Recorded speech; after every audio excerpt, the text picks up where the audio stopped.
The Indiana Pacers draft is done. They did it. They actually picked their players. Bennedict Mathurin is an Indiana Pacer. Kendall Brown is an Indiana Pacer. Andrew Nembhard is an Indiana Pacer. We'll break it all down and what it means for the roster on today's Locked On Pacers podcast. You are Locked On Pacers, your daily Indiana Pacers podcast. Part of the Locked On Podcast Network, your team every day.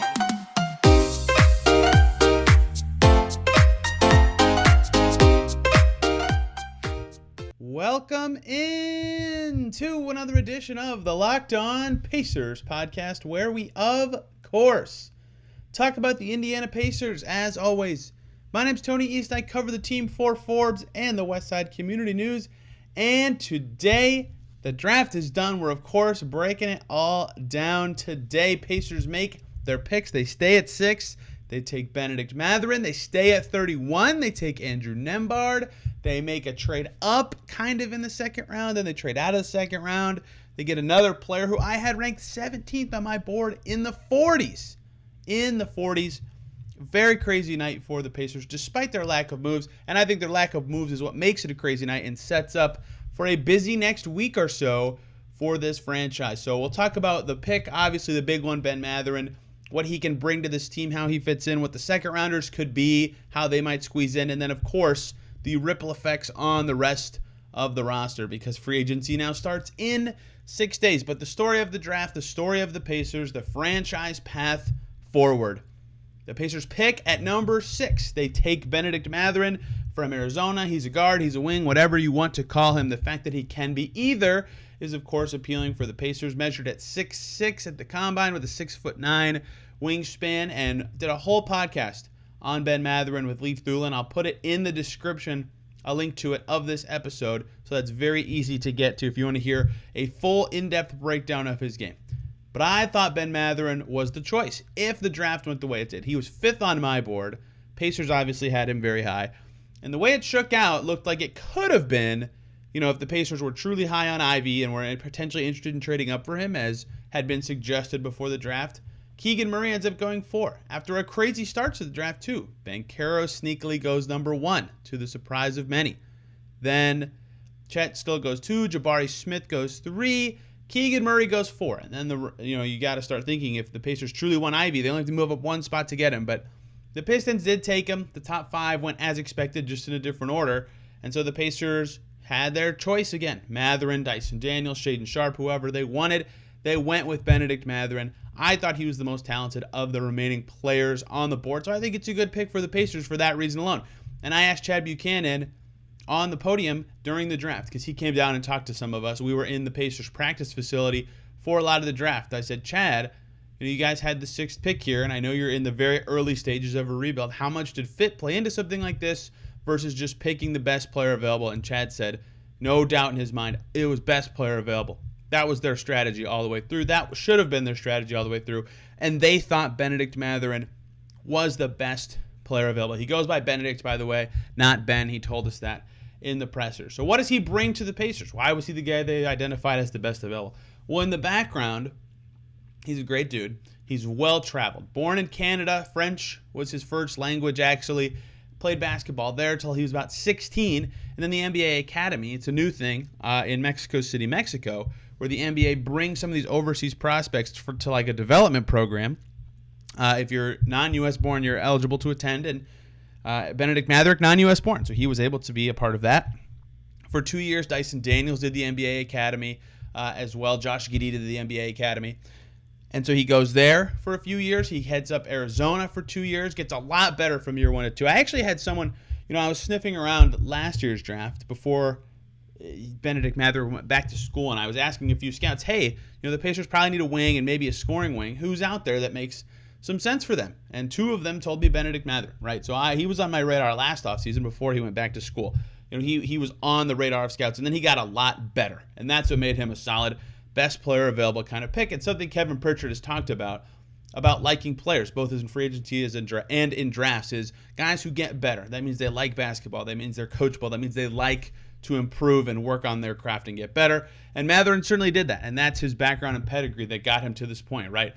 He played more. He played 7.5 minutes more per game from year 1 to 2 at Arizona. And yet, his scoring average went from under 11 to almost 18 points a game. His rebounds went up, his assists doubled, his steals went up, his blocks went up. He got better everywhere, and he was creating his own shot more, right? He was taking more threes. He took over 6 threes a game. His last season at Arizona took over 13 shots a game. They asked him to do more with the ball, and that made him such a threat. So his efficiency went down, but his usage went way up. His turnover rate went down. He just got a lot better and became a guy who could do a lot of stuff. And that's what made me so high on him is, one, Arizona runs a lot of NBA sets. So he was able to showcase what he can do in actions that will be more NBA viable. But two, he could be a threat in a lot of ways. He's really athletic and speedy-ish with the ball. Not like the fastest dude in the draft with the ball, but pretty quick with the ball. But he also can shoot really well, right? Took over 300 three-point attempts for the Wildcats and hit 38.3% of them. That's fantastic. So he's got that threat of inside and outside scoring because he can shoot it and because he's so athletic. And the dunks were there, nearly 50, over 50, I believe, his last season at Arizona, right? His finishing is good. He's just a really, really talented player, and that's why he was the best guy available for the Pacers at the spot. That's why they viewed him as the best player available. I think even if he played the exact same position as Tyrese Halliburton, they still would have picked him. And so he was the best guy available. I think he was the right pick. The Pacers think he's the right pick. And Bennedict Mathurin is now a Pacer. Whatever you want to call him, a 2 or a 3, he will probably be in that mix with Chris Duarte and Tyrese Halliburton for the backcourt, front court spots, whatever you want to call it. Because I think he's a natural fit with that speed, with that shooting. He can play off the ball. He can play on the ball. He can be that disruptor. The Pacers need him to be on defense. I'm not sure necessarily that he's going to be like an amazing defender, but I think he's going to be a good defender, especially on the ball. That's a good fit. The Pacers desperately need good defending wings and size at that spot. And I think at 6'6", it's hard to say he'll be able to defend like 4s or bulkier wings, but he can definitely defend some wings. And then Lord knows the Pacers need any help on that end of the floor. I think he'll be able to help in that way as well. So, I mean, he checks a ton of boxes for this basketball team. And I think the finishing, 67% at the rim, and the shooting, like I said, good beyond the arc guy across both seasons at Arizona. I mean, he's just a very good player who will fit with what the Pacers want to do, and he was the best guy on the board. He was the right pick the way it shook out. If they couldn't move up for Ivy at 5, I didn't think Keegan Murray was worth trading up for myself. I thought they should either take the best player available or move back and get someone in a similar tier, and they thought he was the best player available. So it made sense to pick him at 6, and they did. And now Ben Mathurin is a Pacer. I think he'll fit quite well with the way they play because he's so athletic, because he can be speedy. And this, Mark Schindler tweeted this, a friend of the pod. The Pacers are setting up to be one of the most athletic versions of the Pacers that we've seen in a long time. And Ben Mathurin is a big, big part of that.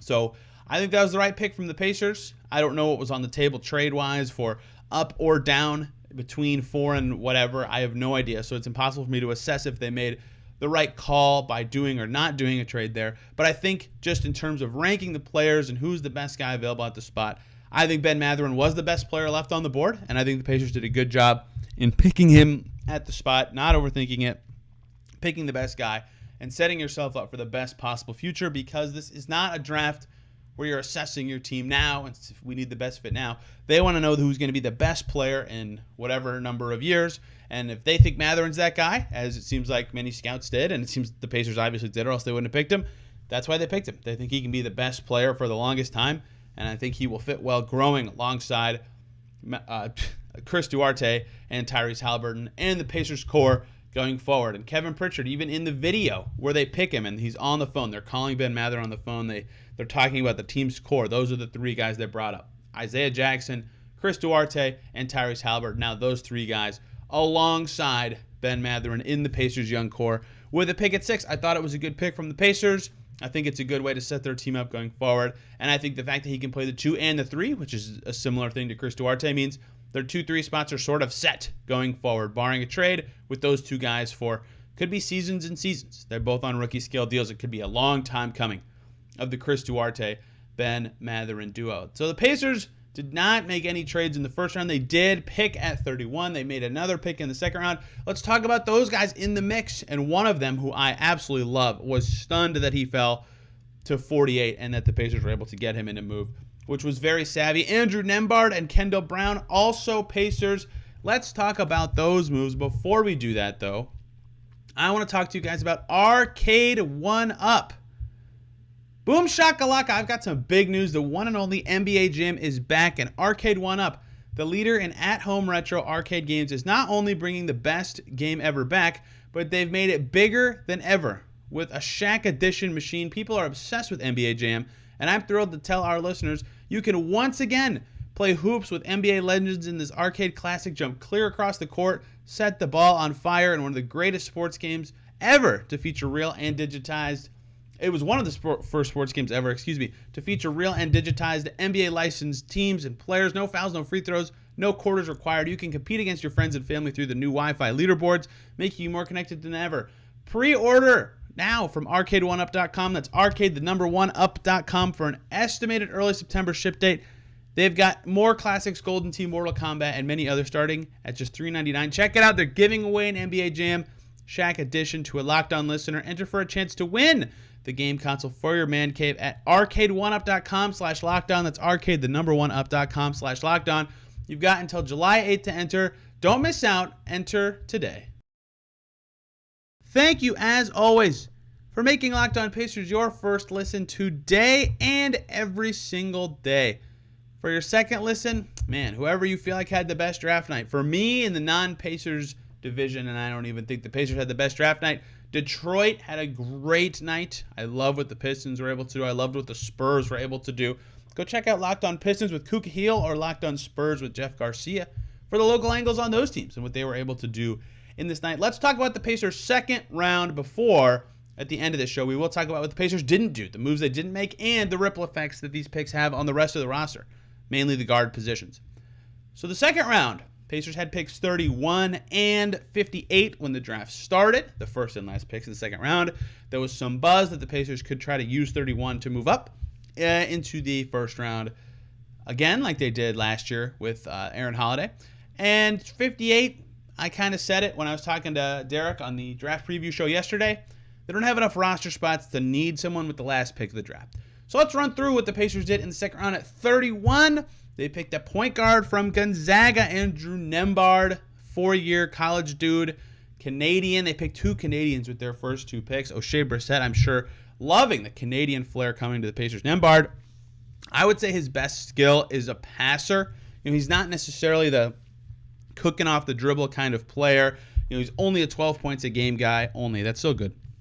As a senior, but he grew his three-point shot as his college career went along, right? Over 38% on over 4 attempts a game his last season with Gonzaga, and he really is a good passer, especially in tight spaces. I thought they did a pretty good job, actually, of showing that on the broadcast during the draft, showing some of the tough passes he was able to make for the Bulldogs this past season. And his mid-range game's pretty nice too. He finished really well from baseline jumpers and elbow jumpers this season. Decent enough at the rim. So he's got kind of a varied way of finishing possessions and scoring the ball. But I would say what makes him such a quality point guard is his passing. He's able to run NBA level sets, and his defense. I think he's a pretty solid and stocky on-ball defender. 6'5" point guard. That size is really, really valuable for him and what he's able to do as a player. So that is where I think he shines, and picking him at 31, certainly fine value. There was some buzz he could go in the late first round, early second rounds where a lot of mocks had him going anyway. Picking him there is just fine, especially if the Pacers identified that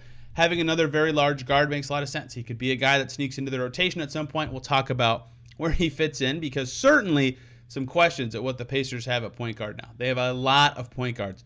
So Nembhard certainly fits in their team. They did work him out in this pre-draft cycle, and his skills are fascinating, right? As a 6'5" guard, if he's even just a shooter in the NBA, being a 6'5" point guard who can shoot the three, bang, you can be on a team, even if you kind of suck at everything else.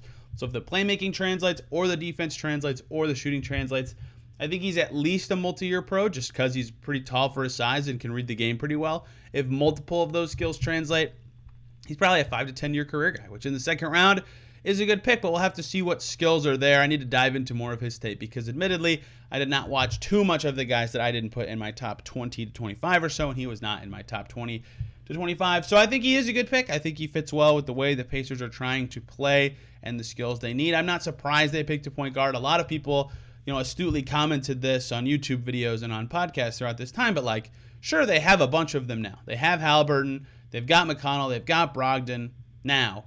But McConnell's an old vet. Brogdon clearly in a bunch of trade rumors, maybe not necessarily long for the Pacers. Lance Stephenson's already a free agent. Why not get another young point guard on this team? Have your point guard rotation solidified, because they'll need that player eventually. McConnell's going to age out at some point. Brogdon might get traded at some point. Who knows what Lance's future looks like. Now they have Nembhard in the fold to be that bridge there, especially if they move on from some of the other guys who I just mentioned. So the next pick after the Pacers picked Nembhard at the time was thought to be the 58th pick, the last pick in the second round, but the Pacers sneak in smartly here. Minnesota had 3 picks between 45 and 50.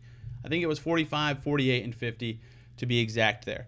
And so they pick at 45, and the Pacers sneak in with an offer at 48 to try to get the Minnesota Timberwolves pick so that then they can pick someone else in the second round. And they did. They accomplished a trade. The Pacers' the Pacers' first trade of the night.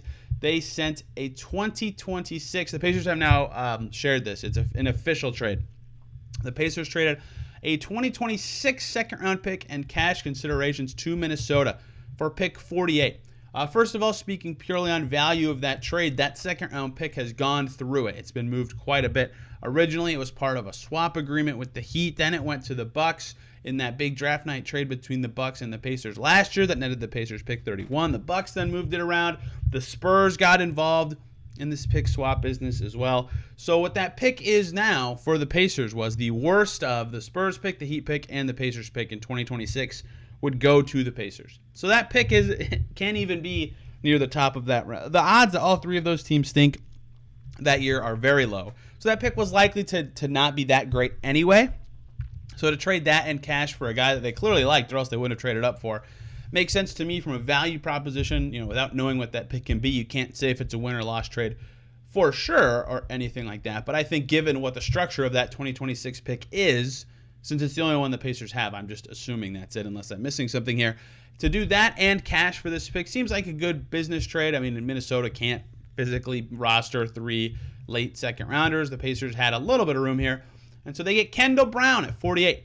I gas him up quite a bit here because I had him 17th on my board heading into this draft. He had so many eye-popping plays for Baylor that he made me stand out. He's one of those guys that I actually caught on early in this draft process after seeing him split a few double teams with his athleticism. So let's talk about my favorite Kendall Brown stat. He shot 81.5% at the rim for Baylor this past season. 81.5%. He was 88 for 108 right at the basket. Not necessarily the best shooter at all. Only took 41 threes. But his finishing is off the charts. His athleticism is off the charts. He dunks quite a bit. He has such a big burst to get to the basket. His defense is just fine, I would say, for a prospect. But the athleticism is what his calling card and sales pitch is to teams. 63% true shooting, decent enough free throw rate, good defensive advanced numbers. He was a prospect that I liked this whole time. I thought he was going to be a first-round guy. Tankathon, which apparently I didn't know this, Tankathon's mock draft is an aggregate mock draft. And so it kind of puts together a bunch of mocks and says, here's where about the range where everybody's going to go. Kendall Brown was 35th in that. So even going on that, they got about a 10 pick, even a little more than that value by picking him at 48. So I think he can be something. I mean, there's a chance he's better than Nembhard. And the big thing here, if you consider Mathurin a 2-guard, whatever, I don't really care. He's a wing guard. He can play both. But whatever, if you call him an off-ball guard and then you call Nembhard a point guard, the Pacers' first 2 picks were guards, despite their needs being more forward. So getting a quality forward, one that fits their team with the athleticism, one that could be a nice player, one that has nice jump-off-the-page advanced stats, certainly someone that stands out to me in this class, 6'8" and fast. That's a great gamble at 48, especially given the holes on the Pacers roster. So we'll have to see what ends up happening with both Nembhard and Kendall Brown. I don't want to overlook either of those guys. Last year's 31st pick, Isaiah Todd, signed a 4-year, $7 million contract with the Wizards. That is effectively, not exactly, but effectively a rookie scale deal. Rookie scale guys, first-round picks, get a 4-year contract with 2 team options. Todd's was a 4-year contract with 1 team option year on the back, since you can't have more than 1 outside of rookie scale deals. So Nembhard, I'm guessing, will get a decent chunk of money guaranteed to him on his contract. Maybe like 3 years, $6 million or something like that. Who knows? And then Brown, last year's 48th pick, this hurt in my research, was Sharif Cooper to the Hawks. I loved him in that draft. He got a two-way contract from Atlanta. And 48 is right on the precipice of a guy you give like a 1-year minimum to and a two-way contract. So we'll talk about the ripple effects on the roster in a second, but I think it's possible Kendall Brown goes either way, either on the two-way route for the Pacers or on the 1-year minimum route, maybe 2 years with the second year having like a non-guarantee or team option or something. So that was the Pacers' second round. They ended up getting to 58 and not picking. They traded it to the Bucks. James Boyd, the Indy Star, reports they sold the pick. Like I said on the Worst Case Scenario podcast yesterday, if you're a fan, you should not be happy with that. There's no basketball value in selling a pick. You can trade pick 58 for a protected second in the future. That has more basketball value than this. Maybe Herb Simon wanted them to sell it. I don't know. That's what happened. That's what's been reported. Getting an extra second rounder makes it a little less of something that should bother fans, but in general, I think fans of any team should hate when picks are sold. But the Pacers sold pick 58, did not pick with the last pick in the second round. They didn't have room on the roster for another rookie anyway. You know, it's not, I didn't think they were going to pick 3 times, and they ended up picking 3 times. It wasn't the 3 picks they had, but I did not think they would end up picking 3 times. They currently have 14 guys on the roster after not trading anyone away. So they did trade for pick 48 and then traded away pick 58 to close out their night. So those were the only 2 trades the Pacers made. I have not said Malcolm Brogdon's name until just then on this podcast. I have not said I did say Brogdon's name once tonight. I have not said Miles Turner's name until just now on this podcast. They did not get moved. Let's talk about maybe why. Let's talk about what these picks could mean for those guys in this roster and the ripple effects of what this could look like for free agency. Really quickly, though, before we do that, I want to talk to you guys about BetOnline.net, your number one source for all of your sports betting needs and sports information. You can find all the latest odds, sports developments, league reviews, news, including the Stanley Cup Finals, Major League Baseball, you name it. They've got it over at BetOnline.net, your continued source for all your sports wagering information, including live betting, esports, and scores. And BetOnline remains the best spot for all of your sports scores, podcast, and news this season. They've got lines up for NHL, the Stanley Cup Finals, Game 5, Avalanche up 3-1 and favored by 2.5 at home to close it out tonight in Game 5. You can get those lines at betonline.net, the fastest and easiest way to check in on all your favorite sports and events, including MMA, boxing, and golf. Head over to that website today or use your mobile device to sign up. Learn more about the trends in the action over at BetOnline is where the game starts. Thank you, as always, for making Locked On Pacers your first listen today and every single day. For your second listen, go check out Locked On Magic. Why do I suggest the Magic? At the 40th hour, they pick Paolo Banchero first overall instead of the long-projected Jabari Smith. Banchero was the best player in this draft to me. I think it's smart that the Magic did that, and they played it great. No one knew they were going to do that. Philip Rossman-Reich will have it all for you on Locked On Magic. So the Pacers, those are the players they picked. I'll do more podcasts breaking down Mathurin and Brown and Nembhard going forward. Learning more about those guys and their fit with the Pacers. The other part of this, there was a lot of reports about potentially a Brogdon trade for a pick in the late lottery and a Miles Turner trade for a pick just outside the lottery, and maybe some other vets get moved. And none of that happened. Absolutely no trades were made by the Pacers. Chad Buchanan, talking after the draft to us during the draft, really said that they didn't want to do any trades that didn't make sense for them, and so those offers just might not have been there, right? The things that the league can be so dynamic with this stuff. So first of all, trades sort of get over-reported. A lot of talks happen and they get out there as teams discuss with various scenarios with various teams, but you never know what's going to happen on draft night, and that's what influences things more than anything. And so teams just, nothing ever bites. There's always less trades than expected. I think Keith Smith of Spotrac had it. There was about 17, I think, trades this year, which is about as many as normal. And most of those are second-round trades. As those get swapped around or cash gets moved around or whatever happens, that's about in line with normal. There was not a chaotic trade thing. The first pick that got moved around was 11, I believe, with the Knicks and the Thunder. So anyway, Brogdon did not get moved. In this night, I still have had multiple people describe to me that they think Brogdon will be traded this year, this offseason. Turner, I have not heard it as brashly as been described in some media reports. I think there's a chance he's on the team next year.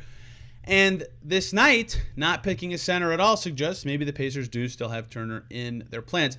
The Pacers did pick an off-ball guard and a point guard, the two roles Malcolm Brogdon typically plays. And they did not trade away Brogdon. So let's talk about this for a second. One thing happened that I think is critical here. Two things happened that I think are critical here, really.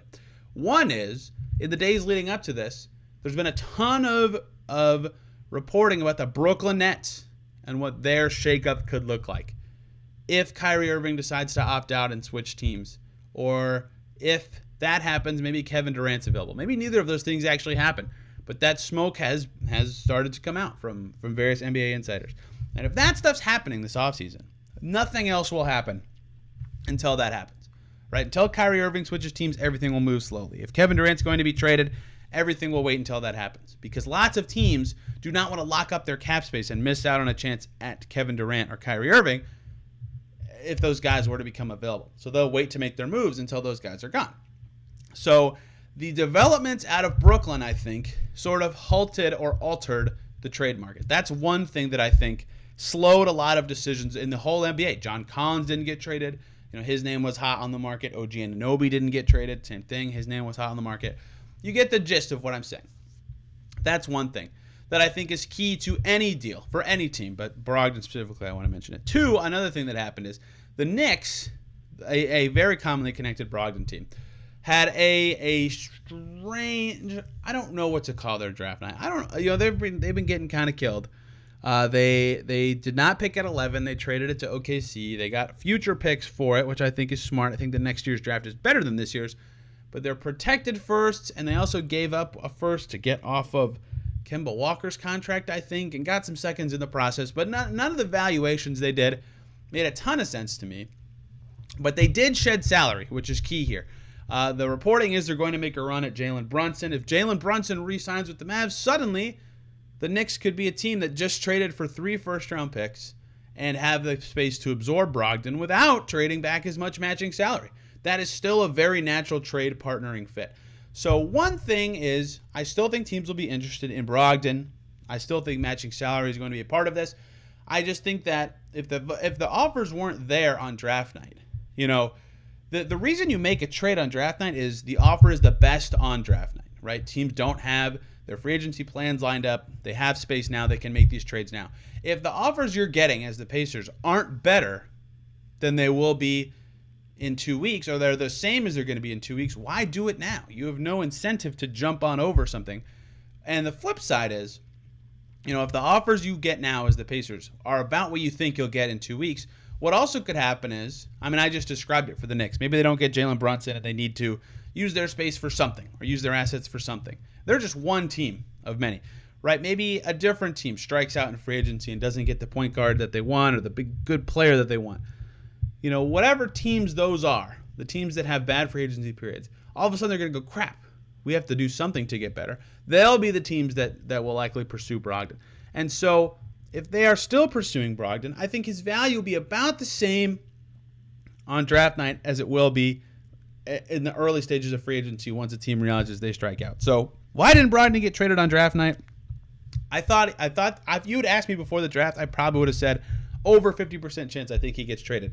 And he didn't. So I think the market was a little lighter than was perceived. And I think that the Pacers ultimately identified that they can get just as much value for him at a later date. But I still think he gets traded off of the Indiana Pacers this offseason. I think it will just depend on what other stuff gets moved and how the free agency market develops, which only starts in 6 days. Miles Turner did not get moved either, unlike Brogdon, where Nembhard and Mathurin got picked at his position. No centers were picked by the Pacers. Still makes sense to me. They would keep Turner to some extent.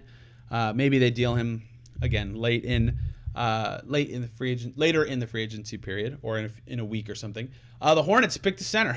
They picked Mark Williams. So perhaps that dreamy destination is evaporating. We'll see what happens with that market. We'll see where Miles Turner ends up. I still think there's a chance he stays with the Pacers, though. That's still, I have not gotten the sense that as strong as some of the reporting has said about what Turner's future could look like with the Indiana Pacers. So those two guys didn't get traded, despite a lot of talk that they might before the draft. Some other guys, though, I think I want to talk about in terms of ripple effects of this draft. O'Shea Brissett, obviously, will be happy that two other Canadians joined the team. Also, he could be due for quite a big role for the Pacers this coming season. They just drafted 3 guys, so the Pacers now have 14 guys under contract right now, out of 17, including two-ways. Right? Maybe they can. They, in theory, could have cap space. But that 14 number does not include Lance Stevenson, does not include TJ Warren, does not include Ricky Rubio, does not include Jalen Smith. Like, if they re-sign nobody, in theory, they could have space to add someone impactful. But, I mean, the Pacers roster is close to set. And they didn't draft a 4. Maybe they signed 1, but O'Shea Brissett's probably a big winner from draft night. He's likely due for at least a pretty solid role this coming season. I think that makes sense. But they still have to settle his team option and his free agency. Miles Turner, again, a decent winner. But the 3 guys really stand out to me on the Pacers roster that need to look at this night and kind of reflect. One's Brogdon, obviously. You know, there's a lot of guards. If they want to play Nembhard, and you pick a guy 31 because you think he can be a rotation player, you know, I think Brogdon is just as likely, if not more so, to get moved after they picked, 2 guards, whatever you want to call Mathurin, a wing guard. I'll probably call him a wing going forward. With their first 2 picks, the Pacers picked a wing and a guard. That probably puts some pressure on a Brogdon deal. But if you are TJ McConnell or Buddy Hield, I do not think they had the best time with this draft. Or Dwayne Washington.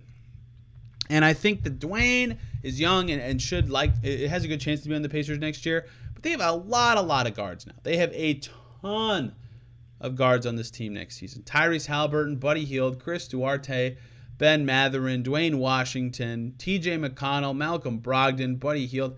There's a lot of guards on the Pacers next year. And they're not going to trade guys they just drafted. So it seems like McConnell, Hield, Brogdon, and Dwayne Washington are the 4 guys on kind of the outside of that.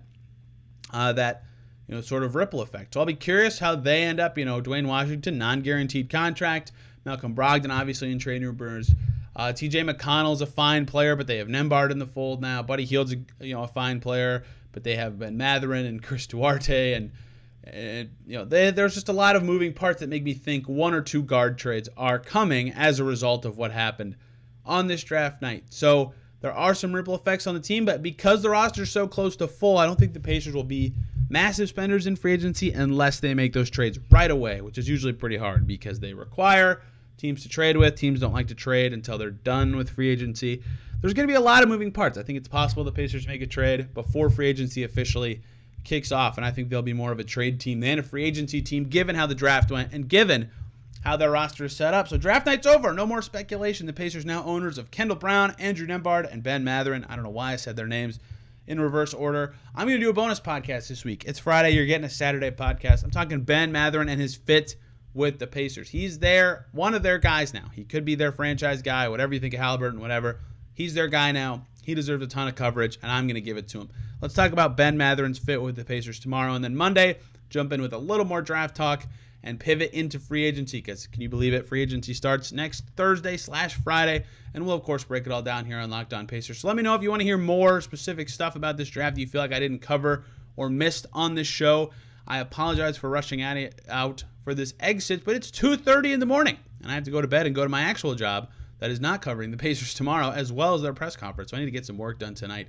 But thank you guys a ton for listening in the lead up to the draft and this show. I've had a ton of fun covering the most important Pacers draft of my entire life, and many of you listening, I'm sure, his entire life as well. So thank you so much for tuning in. I really appreciate it. I love spending every day with listeners who like to hear about the Indiana Pacers and this basketball team. So on that note, thank you a ton for listening, everybody. Hope you enjoyed the draft, or at least were able to have some fun. You can follow me on Twitter at TEastNBA, or yell at me on Twitter at TEastNBA, and this podcast at Locked On Pacers. Everybody have a great day, and we will, on a weekend, see you tomorrow.